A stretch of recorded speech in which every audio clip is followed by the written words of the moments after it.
Welcome back, ladies and gents, to the Sunday episode of the Field of 68 Best Bets show, presented by our fine sponsor at BetRivers.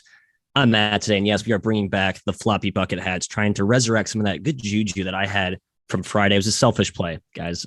Just trying to get past yesterday's struggles. Your world, Matt. Yeah, it is my world, and you are just living in it. At least you are today for the next 45 minutes, Jim, and then we will release you to the Baltimore Raven Wolf Den out there in the East Coast. That's where you are, Jim. Kai, me and you were being antisocial last night at a friend's birthday, checking scores in the corner, yelling at our phones like great friends do. But we did catch a little bit of college basketball. What did you learn, Mr. McKeon? Well, gosh, I learned the way to get Mizzou to win a game is to bet against them. You're welcome, Mizzou, Tiger fans. Utah's best player was out, hence the line movement. Talked about it yesterday. Something was going on there. Someone knew, Jim. The COVID protocol struck again. But hey, good win for our Tigers. Why not? I'll celebrate a Tiger win. Who cares? Yeah, I mean, Kai, you made a very strong point about how Carlson was going to dominate that game, and then hey, he has COVID protocols. I saw a lot of mentions and discussion on Twitter of like, man, it's almost to the point in college basketball where you can't bet until you see lineups because so many teams are dealing with a random guy that pops up and is out. Matt, my takeaway, I tweeted about it last night from our 3MW account. Got a little snarky, but Arkansas, you're not perfect. Get them. I mean, come on. We were told they were top 10, top 15 preseason. They lost at home to a Hofstra team that was missing its best player. Yeah. You can't do that. You can't do that if you're Arkansas. So you know what? If you're gonna chirp at us, you better be able to back it up. We're gonna be wrong plenty of times. A lot. But we're not going to be jerks about it. And Arkansas fans were jerks about it. We might be, Jim. Don't put us on that high horse. I think we're a little bit petty ourselves here. Yes, and we will be wrong. Hopefully only 47% of the time if we are the plus EV bettors. Let's call it 44, man. 44? Sure, that's fine. Yeah. If we're the plus EV bettors, we'd like to think that we are. Here are my takeaways. One, the Conference USA had a nice little outing yesterday. I know that and it was close to being like a 10 out of 10 day for them. Yep. UAB had West Virginia on the ropes. I still think we walk away from that game thinking, okay, UAB is pretty damn legit. I don't know if others were doubting. Maybe we were actually more the doubter side of the aisle, but they were very impressed. Western Kentucky, Louisiana Tech, North Texas. Louisiana Tech should have had that one too. Top four teams could have gone 4-0. Would have been unbelievable. And LSU did the whole thing where they go on like a 20-0 run in the final 2 seconds. So I don't know. I just think the conference is on the uprise. We're seeing the creme de la creme in that league start to really show out there. Mm-hmm. And then one quick complaint: Tennessee State is at the top of my shit list right now. It's a very competitive, trying to vie for what team makes me the most upset on a daily basis. Tennessee State is currently in the pole position there. So Tigers figure it the F out. I will submit Howard for that. Howard, yeah, whack-a-mole squad. Whack-a-mole squad. Yeah, team whack-a-mole. Kai, we're gonna go with some. Let's get to the outline here.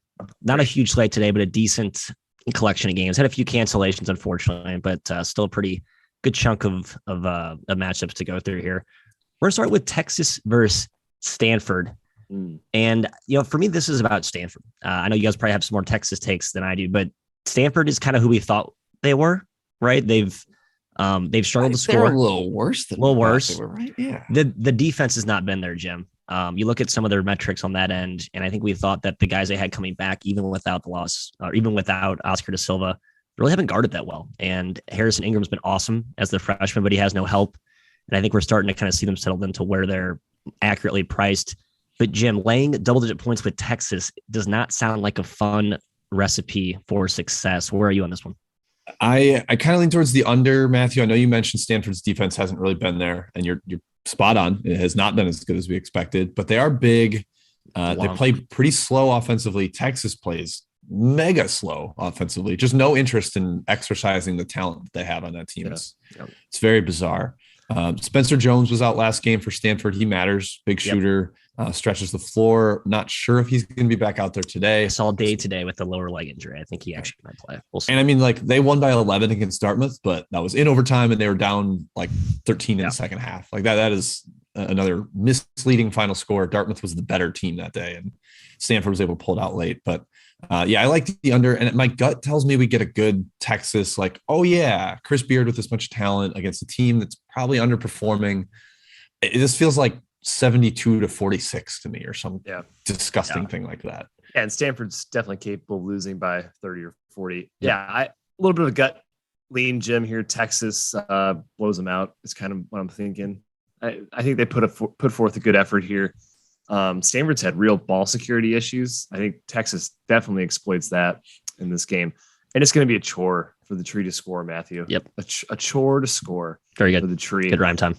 Yeah, I don't really think Stanford hangs around. But to Jim's point, Chris Beard, you have so much talent in your roster, man. Let your boys run up and down the court.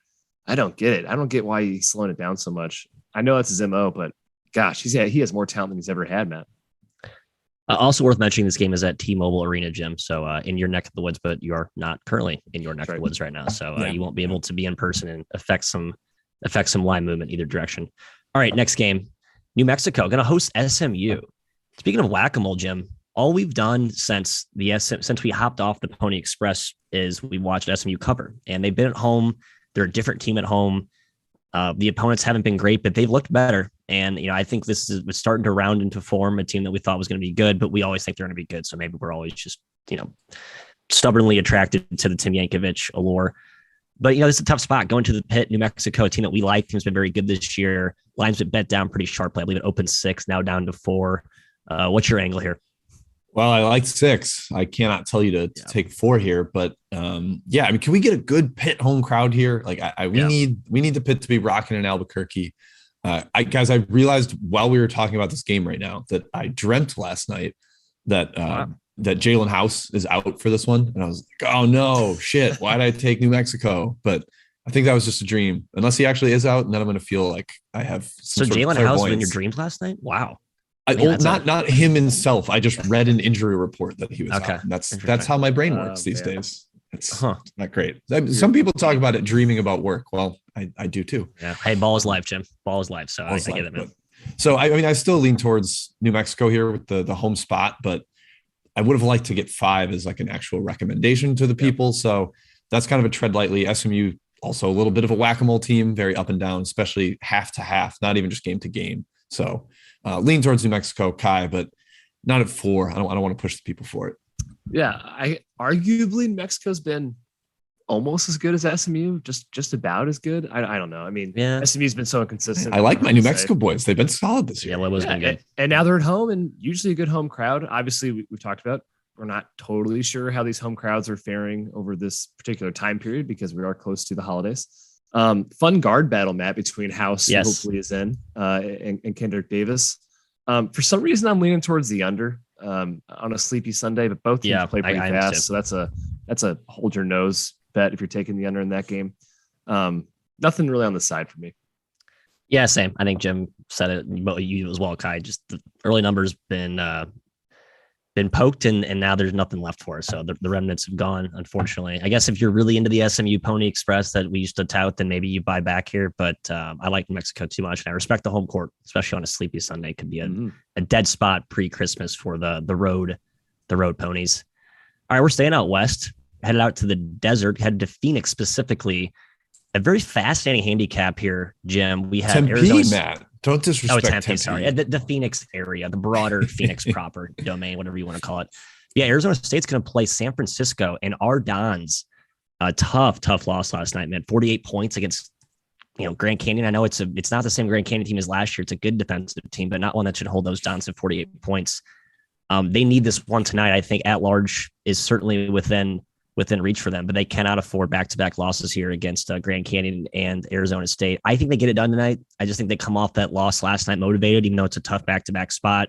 There's no travel. They're the better team. Am I missing anything? Not really. I mean, I don't love the number on a back-to-back, but I do think it helps them in the sense that they lost. And like, you get to flush that taste out of your mouth immediately. You get this game. I think that does factor in. Arizona State, not a like crazy tough schematic prep. Like, it's not like they're getting ready for some Princeton offense or something like that. No. So, the turnaround's not crazy. I think that helps. It is going to be tough, like 2 physical grind out games in a row though, Kai. Like Grand Canyon's a big physical team. Arizona State has been a big physical team this year, a defensive mindset. It's weird to think about them that way, but that's who they've been. That's been their identity. It's tough to do that back to back, but I'm with Matt. I think there's a coaching edge. I think this is the better team.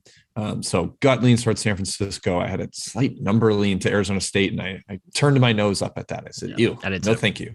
Yeah, super tough back-to-back for San Fran here. Matt, San Fran's shooting yesterday, 3 for 17 from deep, 18 for 43 inside the arc, 3 for 6 from the free throw line. Not good for the Dons there. First loss of the season too. They're looking immense before that. So it's NBA arenas, Kai. You get these guys in those caverns, and it's tough to knock down shots. I'd like to think they bounce back, but man, favorites at Arizona State, which makes sense. You know, I made them a favorite as well, but still, Arizona State's been a lot better these last 3 games. They've been actually playing to maybe where we hoped they'd be preseason, and they still don't have Marcus Bagley. I'm staying far, far away from this game. I'm not sure how the Dons fare after Grand Canyon. Yeah, this would be a big bet for me, to be honest. But as Jim mentioned, I think the price, it's no bargain at the current number. And I'm on record as being a subtle believer in this Arizona State team. And when they get Bagley back, I think they're going to be a great buy low and, poised to soar. But just a good spot for the Dons. Might hurt their chemistry. No, Jim, stop it. He's too good. We saw last year how much he's worth. Just a menace on both ends of the floor. All right, last game here before we get to the outline. Sort of a who cares game, to be honest. 2 bottom of the barrel power conference teams. Apologies to Kansas State and Nebraska, but we are about to talk about your matchup tonight. Hey, Oregon State and Texas A&M yesterday say, how dare you? And Oregon State, wow. Making your Mizzou Tigers look like the 96 Bulls the way they're playing right now. Pretty atrocious ball club there. But hey, not talking about that. Let's talk about Nebraska. Jim, the Skurs at home are a good ball club usually. I like to back them in some of these potentially dead road spots. Kansas State is healthier. They should be getting Mike McGurl and Nigel Pack back today. I believe Pack played last game coming off his concussion. Yep. McGurl missed because of an illness. So you're getting a full strength Kansas State team here. I still think Nebraska is the better team by a nose. Wow, that's got to be tough for you to say, Mr. Purple Wildcat himself. I've watched K-State, and I know their efforts have actually been pretty good this year, but just the eye test doesn't. It's a little too helter-skelter on offense for me. I actually like Nebraska, like I said, just because of the spot and the home advantage here, even though it probably won't be an overly packed crowd on a Sunday. What are you looking at? Yeah, I'm on Nebraska here, Matthew. It's not my best bet, not an official show bet, but I think this is a game where Nebraska should get it done. They've lost their last 2 by 35 and 32. So it's like, okay, maybe this team stinks right now, but they had flu issues. I think that was a big part of the Auburn beatdown. And then the Michigan game, that was kind of a Michigan team that was getting right. Really good spot for them on the conference opener. So I'm still with the Huskers here, Matt. It's not a team I'm like amped to recommend to people. So be careful, but that's certainly the side I like here, Kai. Yeah, I still don't trust K-State, Matt. Old Big 12 matchup, by the way. Don't sell this short. These 2 teams used to be. Do they hate each other? Is there some bad blood between the Purple Kittens and the Huskers? Yeah. Throw the records out, man. Throw it out, baby. We like to talk about shooting regression, especially of a 3-point variety. The variance monster. Nebraska under 26% this year from 347th in the country. They're better than that. I mean, that Tamanaga guy from JUCO, that guy is like a 50% 3-point shooter last year. And then K-State's defense allowing 24% from 3, second best in the country. And come on, regression monster. And they're 303rd in 3-point attempt rate allowed. They're allowing a ton of threes, and teams are just missing. It's not the biggest perimeter in the world either. So I think that kind of flip-flops here. I lean towards Nebraska as well. Yeah, kind of like that. Guaranteed Nebraska 12 for 20 from 3 today. Thank you. Guaranteed. Love it. Perfect. Yeah, if you guys have that model out there that can predict 3-point shooting on a game basis, please DM us. We're happy to. We'd like to discuss more. But it kind of like the regression point. I just don't like making single game plays based off that. You sort of need to. Factor.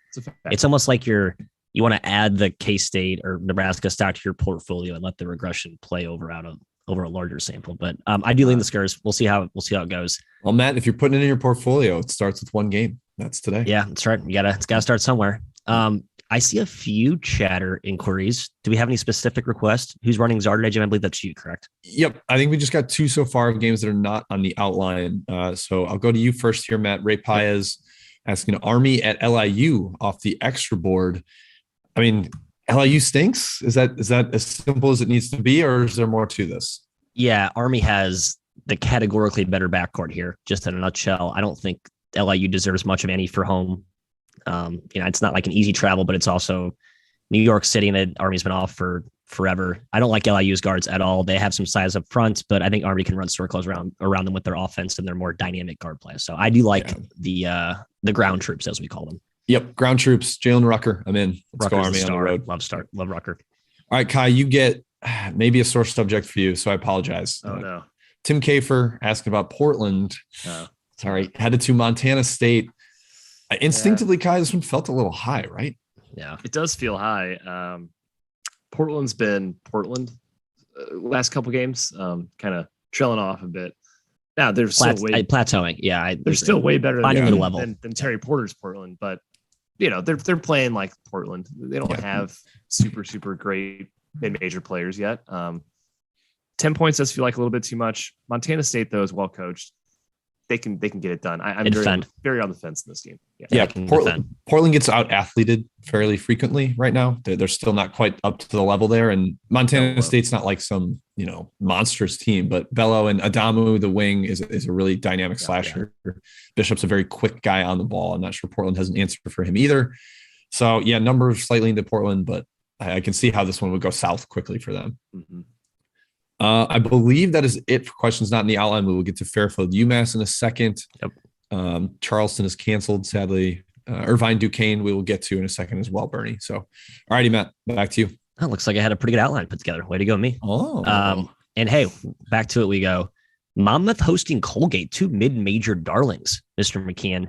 Yes. The headline news here, which I think is basically, you could say this player is worth 7 points, at least a touchdown. Nelly Cummings. Out for Colgate. He matters a ton. And I like to always tout the players don't matter card, but there are a few who do. He is one of them. The team lacks that jolt of athleticism and playmaking and shot creation. I think Monmouth could blow them out, to be honest, especially with the size manage they have up front with Shavar Reynolds at the top of the key, wreaking havoc. And our boy Georgie Pappas, we always like to back him. Is there any reason to go against that win there? No, Nelly Cummings is huge for them. He's basically Jordan Burns light. Yeah. He could absolutely win Player of the Year in the Patriot League if he's fully healthy for conference play.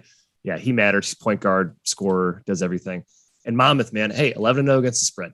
So now that we're hopping on the Monmouth train, let's hope it doesn't stop short at the station here. You know what you need. You know what you need to do against Colgate. You need to take away the 3. Hopefully, Monmouth's 3-point shooting, quote unquote, luck defensively, 27%, 27th in the country. 3-point percentage defense doesn't regress like I talked about with Nebraska and K-State. I don't think it does though, Jim. Monmouth is just so experienced. I think they get it done here. Yeah, I'd be more fearful of the regression if Cummings was playing, because the quality of shot that Colgate's going to generate without him is just significantly lower. That's an issue. This is up to 5.5 at BetRivers, guys. It was close to making the best bet cut, especially down at like -4 for me, but over that 5 number is a little bit dicier. Yep. Still in their way. Like if I'm betting this game, it's Monmouth, but 5.5 is a tougher number to lay there.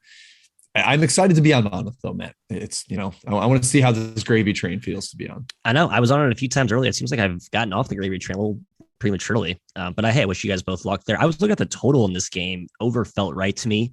Seems like two teams who, especially in a non-conference game, would just say, hey, you want to get up and down, play a little pickup today? And the other side would say, yeah, let's do it. But without Cummings, I think he's just so important to Colgate's offense, their pace and their efficiency. So I can't take it with him out of lineup there. Let's keep going. We're staying in the East Coast. UMass is hosting Fairfield, Jim. I don't know how good Fairfield can be. Clearly, they're a juggernaut. I mean, a lot of these MAC teams have just been lights out. We've seen John Dunn's done at Marist, but then Fairfield J. Young, I disrespected them. They put up my last place projection preview on their bulletin board, I believe, and they're laughing in my face right now. But UMass has been pretty good too. We got to give them some credit. I know without Trey Mitchell, people thought they'd be a disaster, but they've been pretty effective. I like UMass here from a price perspective. I think they've been pretty solid. They've definitely outpaced our expectations. But our expectations were definitely in the gutter, so we probably should caveat that. I've had a couple successul fades of UMass, namely going to play North Texas down in Texas and the Northeastern game. So this is the one where I'm on UMass though, Matt. I kind of am with you. How good can Fairfield be? This needs to be UMass's game. They have the better backcourt. Unfortunately, that's not what I'm looking at here. My best bet comes from this game, fellas. It is the under. Taking the under, early tip. I'm banking on that helping. I'm hoping we're getting a sluggish start from especially UMass, team that I think can have sluggish starts because I don't trust their coaching situation that much. A little bit worried about the possession length. That's something I've been looking at a lot for my unders that I've been taking that have actually been rolling on the show here. Fairfield's tempo may be understated compared to their possession length, so I'm a little concerned about that. But Kai, I think the slow start, early start, Jay Young's a smart coach. He knows he needs to keep UMass out of transition. That's going to help the under factor here. So under 145 is my best bet. Yeah, man, Fairfield's been good. You guys have said it. Their top 130 offense this year. Jay Young's other two offenses at Fairfield, 290th and 344th. So this is like unprecedented stuff for the Stags right now. UMass top 30 offense. That's wow. I didn't realize they're so good offensively this year, but they're erratic, man. I hate betting on them. I hate fading them. They can get hot. They can get cold. It's just a frustrating team to figure out. One of those live bet teams. Yeah, I got no real side here, Matt. UMass has been a fireball. Fairfield's been awesome. I'm going to stay away. Hey, just a quick, I don't have a strong take on this game. I'm with Jim. I do lean UMass, and I like his undertake. I might hop in against the early market, but I want to circle back to a game we just talked about. I was doing a little back channel research. Thank you to Ryan Brownwood to the chat for pointing this out. Nelly Cummings is not for sure out today. I think I wrote that off I saw a local report that says he is day to day, so maybe a chance he plays. It sounded more ominous though last week. So I guess I would be shocked if he's in there. But make sure you check those lineups if you're looking to get down on the Hawks for sure. Last game here. Well, I guess we have two more, but we have to skip one because unfortunately Charleston and Rhode Island is canceled. So we'll just save a little more time for chat mob inquiries at the end. Let's go right to Duquesne versus UC Irvine at LeBron James Arena in Akron, Kai. Yep. Sort of a homecoming for Keith Dambrot. Used to coach there. I believe he has good. Him and LeBron are very tight. I don't know if there's going to be like some sort of showcase. I should have dug into the context behind that, but I think there's a clearly connection there. That's why they're playing this game in Akron. Tough travel for UC Irvine coming from the West Coast. It is. Presumably without Dawson Baker, but they've been without him the last couple of games, and they punched right with USC all the way through. I think they've been pretty impressive. I think he has a fractured hand, so I think Baker is definitely out. Yeah. Okay, yeah, I got to bank on him being out there. I think it's a big number for Duquesne, but we've been burned by the young Dukes so far this year, Kai. Are you going back to the poisonous well? It's a tough travel. It's a 10 a.m. tip for UC Irvine local time. Also, help me figure this out, geography guys. KenPom calls this semi-home for Duquesne. Yeah, I saw that too. Pittsburgh's over an hour and a half away from Akron. I don't understand that. I think that's a mistake. I don't have a huge reason other than travel spot here. Dawson Baker status, hoping that it's a slow, ugly game. I guess I have several reasons here. And the Dukes are big. I think they can hang around here. Duquesne plus 6.5 is my best bet, fellas. Yeah, wow. I'm with you. I think it's the right spot. It should play up to the spot where Irvine just had a kind of a home run effort against Big Brother in California, and then they have to do this travel. Like, I'm not sure why they care about this game. They also play Buffalo after this, which is a much bigger game than this one. So I could see this being sleepy for them. Maybe they even come back and win late, but I like Duquesne to build a little bit of a lead. Kai, we know they're not a great second half team. There have been some collapses on the Dukes end. So no, they're not a good team. This might be take Irvine second half and aim for the middle. If Duquesne's up at halftime, that'd be something that's potentially a look worth taking, Matthew. Agree. I'm not sure why I'm not with you guys in the Dukes, to be honest. So I have no good reason. I think it's the right side. Great. So congrats on that solid handicap and expected winner. Oh boy. Knox Furious Son of Wood. All right, chat mob inquiries. What games have we not hit today? I think we've hit most of them. Well, Lake Show mentioned the Dartmouth at Cal game. He asked about, is this one of those East Coast teams weirdly going West Coast and gets destroyed? Kai did respond in there, of course, that Dartmouth was at Stanford, played that overtime game. So, I mean, maybe there's like a letdown effort from, God, we had this Pac-12 team beat, or there's the confidence of like, we had a better Pac-12 team beat. We can play with Cal here. That's kind of the way I lean. I like the dog there, mostly from a gut sense. But I just think Dartmouth's pretty competent. Yep. Cal is a big double-digit favorite. I don't see them being like a wipe you off the floor squad. So, lean there.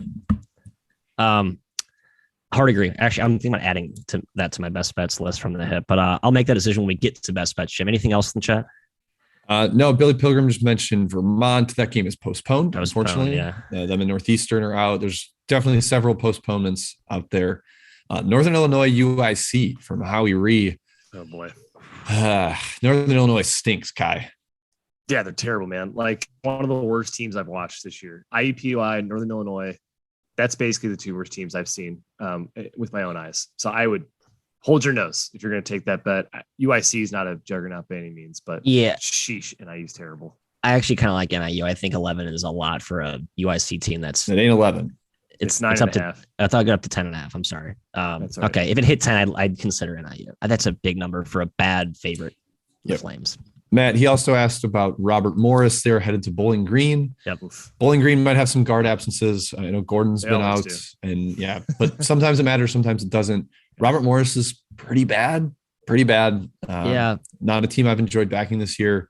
Maybe they're a little better with Cam Ferris in the lineup. Michael Green came back, so they're closer to healthier, but it's just a scary team to back there. Yeah, Jaron Williams back. Yeah, you're right. I think Bobby Moe is getting healthier. I think we're going to see some better basketball from our guy, Andy Toole. They were disappointing to start the year. I think this is a good potential buy low.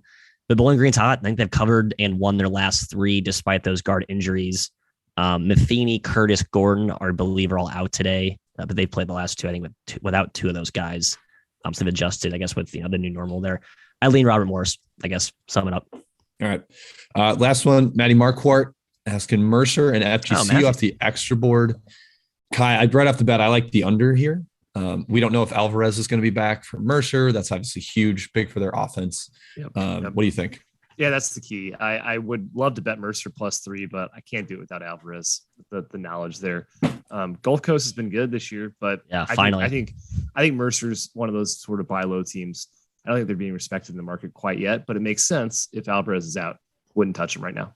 Yeah, Gulf Coast roster is awesome. Yeah, it's ridiculous for an ASUN team. And Fly's disappointed us before, but this year he's, I think, maybe not maximizing, but maximizing to a larger degree than he has. It's so good you can't mess it up this year. That's what I'll say. Best bets, is it time or any other last second? Howie Reed just asked if they should take the Ravens points since they'll be there, and I say, how dare you? Just pack.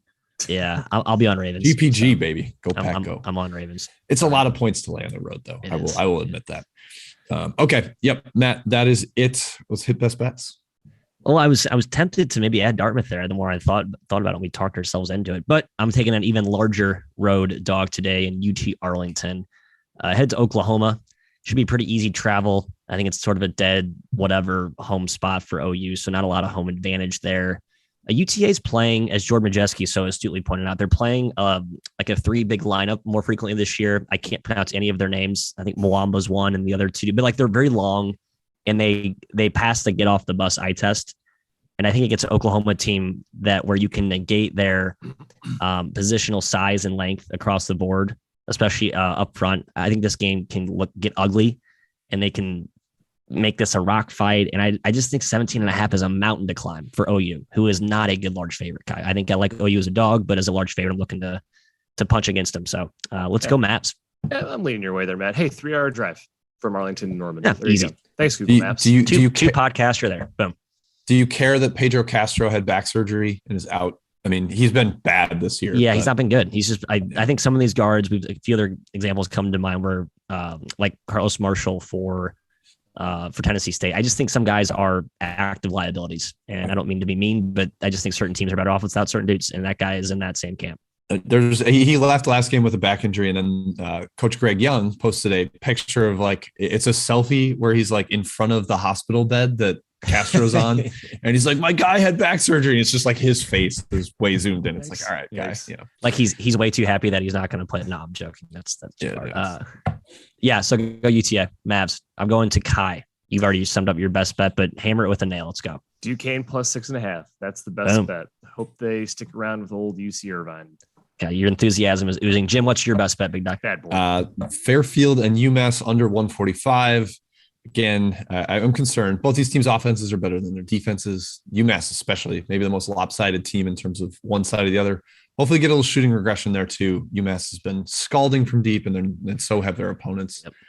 So yeah, that's it. I wouldn't say these are our most confident round of best bets, guys. It's a bad slate, and usually Sundays are the most random of any day of the week. I think we actually have a report that has our day by day betting ROI for the last 3 seasons. We've been doing it quasi officially, and Sundays are our our worst day. So know that going in before you drop your mortgage on our recommendations today. That concludes our program today. Short and sweet show. Schedule for the upcoming week. It'll be a light one. We are off tomorrow, correct? Nope. We're not. We're on tomorrow, and we are on Monday, Tuesday, Wednesday. Monday, Tuesday, Wednesday at the normal time. At noon. And then we're off, I believe, Central. the Central. Yeah, so noon Central, 10 Pacific, 1 Eastern. That's right. And then we are off the 23rd through the 26th. And we're back or 11 Mountain Time. That's right. Thank you, Kai. We will be posting on Twitter, by the way, just to remind you folks. So make sure to follow us there and keep track of the updated schedule. And again, the feed will be changing for this program. We will remind you about that as well on the Twitter tweets. It's at 3MW_CBB. We will keep you posted. Thank you for stopping by on this sleepy Sunday morning. I guess go Packers. And good luck today on those bets.